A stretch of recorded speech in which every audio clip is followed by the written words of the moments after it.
আমার পণ্ডিত এখানে পড়াশোনা করছে, ও যে পড়াশোনা করে না ছবি আঁকে, কী যে মাথা মুন্ডু আঁকে আমি তো বুঝতেই পারি না। হ্যাঁ মানে মানে কি বলবো, এটা শর্ট ভার্সন অফ মানে small version of Leonardo da Vinci.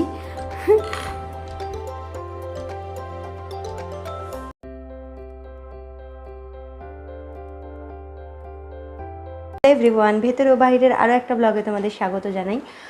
Last ব্লগটা বোধহয় আমি 6 দিন আগে আপলোড করেছিলাম, মাঝখানে আমি কোনো ব্লগ করতে পারিনি। করতে না পারার কারণ আমার প্রচণ্ড শরীর খারাপ। তো তোমাদের আগেও যেটা বলছিলাম যে বেশ কিছুদিন ধরে শরীর খারাপ চলছিল, কিন্তু আমি বুঝতে পারছিলাম না যে আমার কি হয়েছে।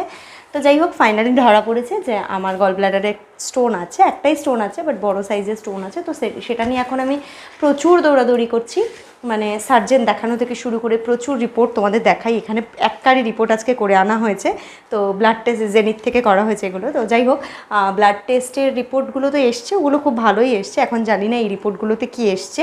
তো এগুলো সমস্ত কিছু দেখার পর ফাইনাল আমার ওটির ডেট দেওয়া হবে। তো এখন মোটামুটি একটু রেস্টেই আছি, একটু রেস্ট্রিকশানেই আছি, মোটামুটি না ভালো রকম রেস্ট্রিকশানে আছি। তো যাই হোক, অনেক দিন ব্লগ মানে কোনো কিছু করতেই পারিনি আমি।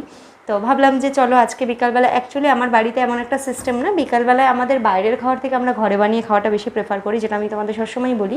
তো এবার হচ্ছে ব্যাপারটা, অনেক দিন কিছু করতেও পারিনি, যার জন্য এত বেশি ডাক্তারখানায় ছোটাছুটি হয়েছে, যার জন্য কোনো ব্লগও করতে পারিনি।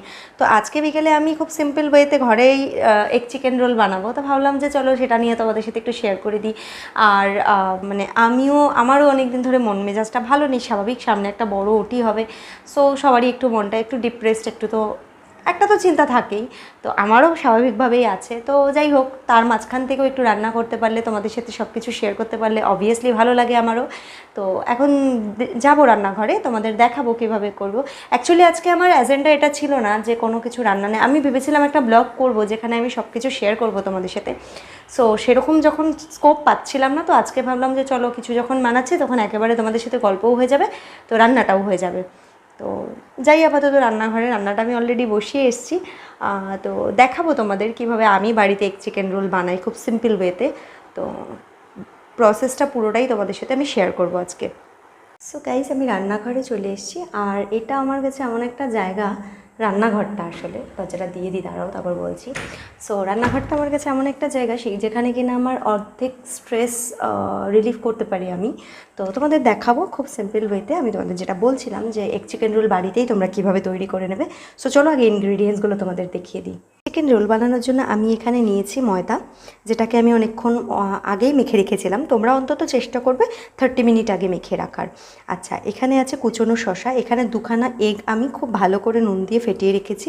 এখানে আছে কুচনো ক্যাপসিকাম, কুচনো পেঁয়াজ, কুচনো লঙ্কা, আর একটা পাতিলেবুর অর্ধেক করে কাটা। এখানে আছে চিকেনটা আমি তোমাদের বানানো দেখাইনি, এটা দেখানোর কিচ্ছু নেই, এটার মধ্যে কোনো স্পেশালিটি নেই। এটাতে যেমন বাড়ির চিকেন তোমরা আদা, পেঁয়াজ, রসুন, টমেটো, লঙ্কার গুঁড়ো, জিরের গুঁড়ো, হলুদ গুঁড়ো বা যে যা ইউজ করো সেরকমভাবে শুধু ছোটো ছোটো টুকরো করে কষিয়ে রেখেছি। আর গ্রেভিটা প্রথমবারেই একদম শুকিয়ে ফেলবে না, কারণ এটা একটা পরে প্রসেস আছে, তাহলে আরও বেশি ড্রাই হয়ে যাবে চিকেনটা। আর এখানে কাপে আছে সাদা তেল, যেটাতে আমি রোলের রুটিটা ভাজবো আর বাকি প্রসেসগুলো করব। তো চলো এবার দেখাই তোমাদের এবার আমার কী কী প্রসেস আছে। ইনগ্রেডিয়েন্টসগুলো আমি দেখিয়ে দিয়েছি, খুব সিম্পল ইনগ্রেডিয়েন্টস, এগুলো প্রত্যেকের বাড়িতে সবসময় থাকে। এবার আমি দেখাবো, আগে রোলের রুটিটা আমি তৈরি করে নেব, তারপর এগ রোলটাকে দেখো এগরোলের রুটিটা বা এগরোলটা কীভাবে ডিম দিয়ে বানাতে হয় সেটা আমরা প্রত্যেকে জানি, সেটা নতুন করে দেখানোর কিছু নেই। তাই আমি রোলের রুটিটা আগে তৈরি করে নেব, তারপর বাকি প্রসেসগুলো তোমাদের সাথে শেয়ার করব। আগে রোলের রুটিটা আমি নিজে বেলে নিই, তারপর দেখাচ্ছি। সো দেখতেই পাচ্ছ আমি ময়দাটাকে দিয়ে 2খানা লেচি করে নিয়েছি, একটা একটু ছোট, একটা একটু বড়। ছোট বড় করার কারণ হচ্ছে এটা রাহি খাবে আর এটা আমি খাবো। সো বাচ্চাদের সাথে বড়দের খাবারের তো একটা ডিফারেন্স কোয়ান্টিটি থাকেই, সো সেই ক্ষেত্রে কিন্তু আমি ছোট। এবার তোমাদের বাড়ির বাচ্চারা যদি মনে করো যে একটা বড় গোটা রোল খেতে পারবে, দেন সেই ক্ষেত্রে তোমরা সমান সমান লেচি নিতে পারো। তো আর বেশি বকবো না, এবার আমি লেচিটা দিয়ে বেলে রুটি তৈরি করে নেব।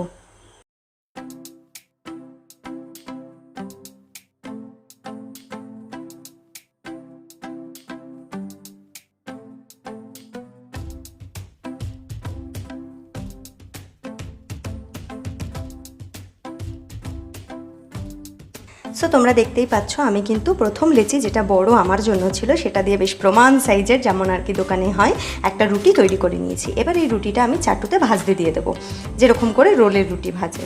আমি আমার চাটু বসিয়ে দিয়েছি আর চাটুতে অল্প করে তেল দিয়ে দিয়েছি।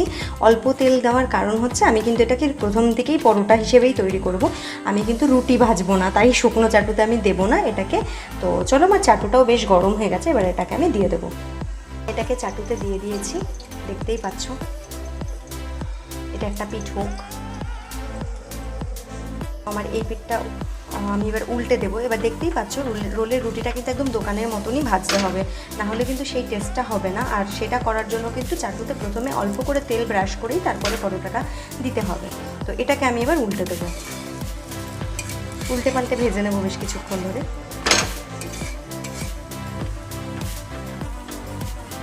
প্রথমে জাস্ট একটুখানি তেল ব্রাশ করব, পরে যদি তোমাদের প্রয়োজন মনে হয় তোমরা অবশ্যই তেল দিতে পারো, প্রয়োজন মতন দিয়ে নেবে। তো যাই হোক, এটা আমি ভেজে এবার তুলে নেব। এখানে কিন্তু দুটো রুটি ভাজাই কমপ্লিট, আর তোমরা টেক্সচারটা দেখতেই পাচ্ছ। এবার আমি নেক্সট ধাপে যাব। আমার চাটুটা বেশ গরম, দেখতেই পাচ্ছ ধোয়া উঠছে। এবার আমি এখানে সামান্য পরিমাণ তেল অ্যাড করব, কারণ আমাকে ডিমের মামলেটটা ভাজতে হবে, যেটার মধ্যে আমি রুটিটাকে দেবো আর কি। তো এখানে আমার দুটো ডিম ফ্যাটানো ছিল, তার থেকে অর্ধেকটা আমি এখানে দিয়ে দিচ্ছি। দেওয়ার পর একটা রুটি এখানে দিয়ে দিচ্ছি।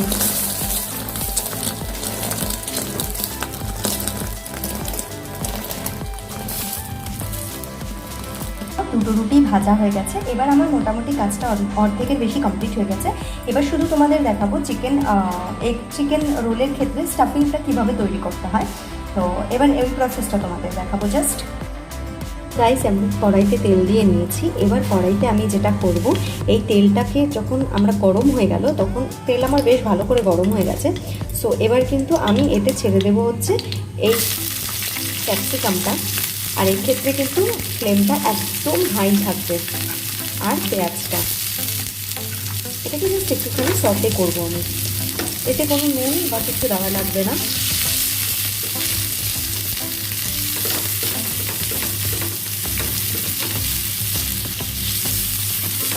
এটা এইভাবে একটু হাই ফ্লেমে সটে করে নিলাম। এখানে কিন্তু পেঁয়াজ আর এটা সটে করা হয়ে গেছিলো, আমি চিকেনটাও অ্যাড করে দিয়েছি। দেখো কোনোটার কালার কিন্তু চেঞ্জ হবে না, ব্যাস এটা এইটুকুই ভাজা হবে। এবার এটাকে আমি জাস্ট নামিয়ে নিয়ে স্টাফিংটা তৈরি করবো, তোমাদের দেখাবো যে কীভাবে রোলটা করবো। আমার এখানে কিন্তু এটা দেওয়া হয়ে গেছে। এবার আমি যেটা করব, এটাই কুচনো শসা দেবো। রাহি খুব একটা কুচনো শসা পছন্দ করে না, তাই ওটাই খুব কম পরিমাণে দেবো। আর দেবো লেবুর রস। আমি এখানে কোনো এক্সট্রা নুন দেবো না, তোমরা যদি মনে করো বিট নুন দেবে অবশ্যই দিতে পারো, যাতে তাতে ফ্লেভারটাও ভালো হয় আর টেস্টটাও ভালো হয়। আর দেবো হচ্ছে 2 রকমের সস। তোমাদের কাছে যেই সস থাকবে সেই সসই ইউজ করতে পারো, এটার কোনো ব্যাপার না। আমার কাছে কিষানের টমেটো সস ছিল, তাই আমি কিষানেরটাই ইউজ করেছি। এবার যেটা দেবো সেটা হচ্ছে সয়া সস, মাথা খারাপ হয়ে গেছে আমার, এটাকে বলা হচ্ছে চিলি সস, তোমরা সবাই জানো। তো আমার এখানে কিন্তু রোল অলমোস্ট রেডি। এবার শুধু এটাকে আমি রোল করে নেবো, ব্যাস। কিন্তু আমার এগ চিকেন রোলটা রেডি। তোমরা দেখতে পাচ্ছ কতটা সুন্দর দেখতে হয়েছে, খেতে কতটা সুন্দর হয়েছে আমি জানি না, কারণ আমি খুব একটা বেশি খাবোও না। আমার কিন্তু টোটালি খাওয়া দাওয়াটা ভীষণ রেস্ট্রিকশনে আছে। সো যাই হোক, তোমাদের সাথে শেয়ার করে দিলাম, গল্প করলাম। আমার ভালো লাগলো অনেকদিন পর। 6টা দিন আমি মানে নিঃশ্বাস ফেলার মতন টাইমটুকুও পাইনি, কারণ এতটাই ডাক্তারের কাছে ছোটাছুটি করতে হয়েছে, এতটাই আমাকে ব্যস্ত থাকতে হয়েছে। সো আজকে অনেকদিন পর তোমাদের সাথে সবটা শেয়ার করতে পেরে খুব ভালো লাগলো। তো অপারেশন যা হবে হবে, দেখা যাবে সেটা। তোমরা শুধু আমাকে একটু ব্লেসিংস পাঠিও, একটু প্রে করো যাতে সব কিছু খুব ভালো মতন হয়। তো আজকের ব্লগটা এভাবেই শেষ করে দিলাম। দেখা হবে পরবর্তী ব্লগে, জানি না কোথা থেকে, সেটা হতে পারে নার্সিংহোম থেকে, সেটা হতে পারে যে কোনো জায়গা থেকে। পরবর্তী কী কন্ডিশনে আমি আছি অবশ্যই তোমাদের সাথে শেয়ার করব। তো যাই হোক, আমার চ্যানেলে যারা নতুন আছো চ্যানেলটাকে সাবস্ক্রাইব করে দাও, পাশে থাকা বেল আইকনটাকে প্রেস করে দাও, আর প্রত্যেকে কিন্তু লাইক কমেন্ট শেয়ার করে দিও আমার ভিডিওটা, আর আমার সঙ্গে থেকো। আর প্রত্যেকটা মোমেন্ট আমি তোমাদের সাথে শেয়ার করব। ভীষণ ভালো থেকো, দেখা হবে পরবর্তী একটা ব্লগে। আপাতত সবাইকে টাটা, গুড নাইট।